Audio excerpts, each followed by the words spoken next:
A female suicide bomber in Nigeria killed at least 10 people and injured 30 more Sunday when she blew herself up at a crowded bus station.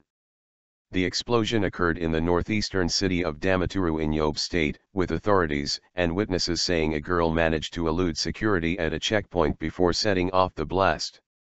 The French news agency said an angry mob prevented rescue workers from evacuating the remains of the bomber and set her body parts on fire. Witnesses said many of the victims of the attack were children selling goods at the bus station.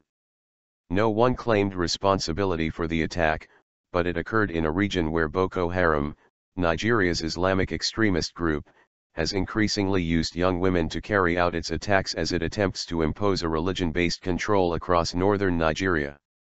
A week ago, Nigeria postponed national elections for 6 weeks that had been set for Saturday, saying that Boko Haram posed too big a security threat. The militants warned people against participating in the election or risk being killed. Boko Haram leader Abubakar Shekau has repeatedly said democracy is un-Islamic. In an interview with VOA, Nigerian Vice President Namadi Sambo called on his countrymen to stop being violent. He said Nigeria's security forces wanted more time to prepare to ensure the election is safe. He added that politicians have a big role to play in ensuring the election is free from violence. On Saturday, the governor of neighboring Gom state imposed a 24-hour curfew in response to a Boko Haram attack on Gom city. Details about the attack were not clear, and some reports said the militants took their wounded and the bodies of their dead after the siege.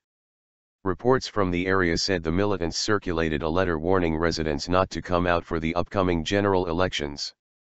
Boko Haram, Nigeria's homegrown Islamic extremist group, caused an estimated 10,000 deaths last year, AP reported.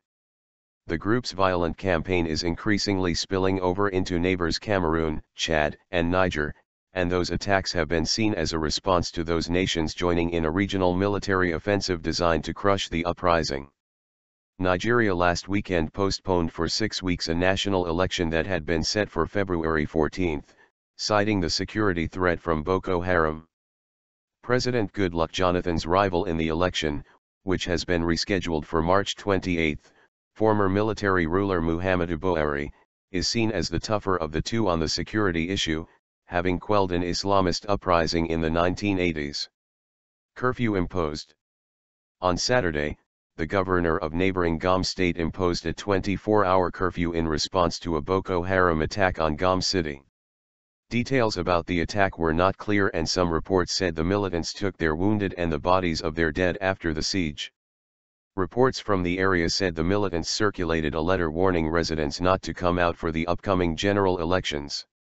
On Friday, President Jonathan told the Wall Street Journal that he has been asking the United States for more help to fight Boko Haram. He told the newspaper that the militants are receiving training and funds from the Islamic State, the jihadist group operating in Iraq and Syria. According to the article, Jonathan said the United States is a friend who is fighting the same Islamist forces and should aid Nigeria with combat troops. Pentagon spokesman, Rear Admiral John Kirby, said there are no plans to unilaterally send U.S. troops to Nigeria. However, discussion is getting started on forming a multinational task force that the international community is working with certain African nations to establish.